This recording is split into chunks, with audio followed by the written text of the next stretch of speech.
গায়ে হলুদের পর আমি চলে এসেছিলাম রাতের জন্য রেডি হওয়ার জন্য। তো আমি চলে গেছিলাম ডাইরেক্টলি আমার বান্ধবীর পার্লারে। তো ওর সাথে কথা ছিল আমাকে রেডি করিয়ে দেবে। তো বেসিক্যালি আমি কোনো অনুষ্ঠানে নিজেই মেকআপ করি, নিজেই রেডি হই, মেয়ের মেকআপ থেকে শুরু করে আমার মেকআপটা আমি নিজেই করে নিই। কিন্তু ওই দিন আমার খুব ইচ্ছে ছিল আমার হেয়ার স্টাইলটা একটু অন্যরকমভাবে করার। আর সেই হেয়ার স্টাইলটা আমি একা একা করতে পারতাম না, কেন কি হাতগুলো তো সামনের দিকে, পেছন দিকে তো আর না।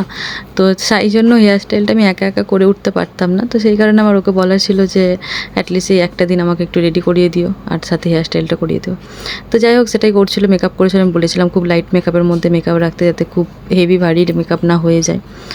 তো এখানে আমাকে যে লিপস্টিকটা ইউজ করেছিল, লিপস্টিকটা আমার খুব একটা পছন্দ হচ্ছিল না। তো পরিয়েছিল ঠিক কথা, কিন্তু পরার পর আমি যখন দেখলাম যে আমার ভালো লাগছে না, আমার মুখের সঙ্গে যাচ্ছে না, দেন আমি তারপর মুছে দিয়েছিলাম। তো তোমরাই দেখো লিপস্টিকটা ওকে আমি কোর্স থেকে আমি বুট এক্সট্রা করালাম না, আমি জানি করালি এটা হবে আমার বুট এক্সট্রা 12টা বেজে যাবে। এটা আমার দূরে থাক চাইছে ওইটা অনেক চেষ্টা করি। আমি ওকে বললাম, আমাকে বলছিল আলাম জলি চুলটা তো আমার এরকম হালত করা হবে বিয়ের দিন, বুট এক্সট্রাই ওরকম মঙ্গলবার করে যাবো, কেন কি আমার স্ট্রেটনিংটা পুরো নষ্ট হয়ে যাবে। বলে হ্যাঁ ভালো বলেছো, তো তুমি তাহলে মঙ্গলবার করে নিও। প্রথমে বলেছিলাম যে না তুমি বিয়ের আগেই করে দাও। নাটকিটা কি দামি দামি পয়সা ধরে ওটা টেবিল 1.5 লাখ টাকায় ঢুকিয়েছে। কোন নাটকি? ওই যে মৌসুমি ওদের জুটে যায়, আমাদের জোটে না। তারপর আমাদের এখানে অ্যাকচুয়ালি আমার হেয়ার বুটেক্স করানোর কথা ছিল, সেটা নিয়ে একটুখানি কথাবার্তা হলো। তো তারপর আমাকে খুব বলে দিয়েছিলাম যে আমার এরকমভাবে হেয়ার স্টাইলটা করো। তো আমার সেই রকমভাবেই ও হেয়ার স্টাইলটা করে দিয়েছিল। তো যাই হোক, খুব ভালো লেগেছিলো হেয়ার স্টাইলটা। তো আমি বলেও দিয়েছিলাম যে ফুলগুলো আমার এইভাবে করে দিও, তো ফুলটাও আমার সেভাবেই করে দিয়েছে।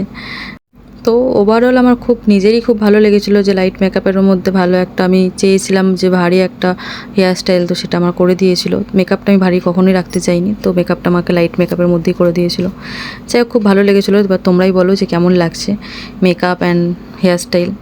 তো এর আগে আমি তো ভিডিও পোস্ট করেই দিয়েছিলাম, তোমরা দেখিয়েছো আমার হেয়ার স্টাইল কী ছিল বা শাড়ি কী ছিল না ছিল, কীভাবে শাড়ি পরেছিলাম। তো এই ছিল আমার হেয়ার স্টাইল, আর এটা ছিল আমার ওভারঅল লুক।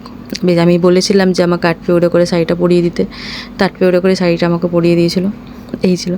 তারপর বেরিয়ে গেছিলাম আমরা বিয়েবাড়ির জন্য। তো অনেকটা লেট হয়ে গেছিলো, অনেক রাত হয়ে গেছিলো। গোধূলি লগ্নে বিয়ে ছিল। আমি যখন গিয়ে পৌঁছাই তখন অলরেডি বিয়ে শেষ, লাস্ট সিঁদুরদান বাকি ছিল।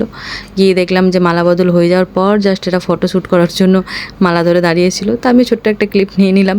তো এটা নেওয়ার পর দেখলাম যে সিঁদুরদান ছাড়া আদার্স কিছু হয়নি। তো বিয়েবাড়ি কমপ্লিট। চলো, এখানে আমিও ভিডিওটা কমপ্লিট করলাম। টাটা।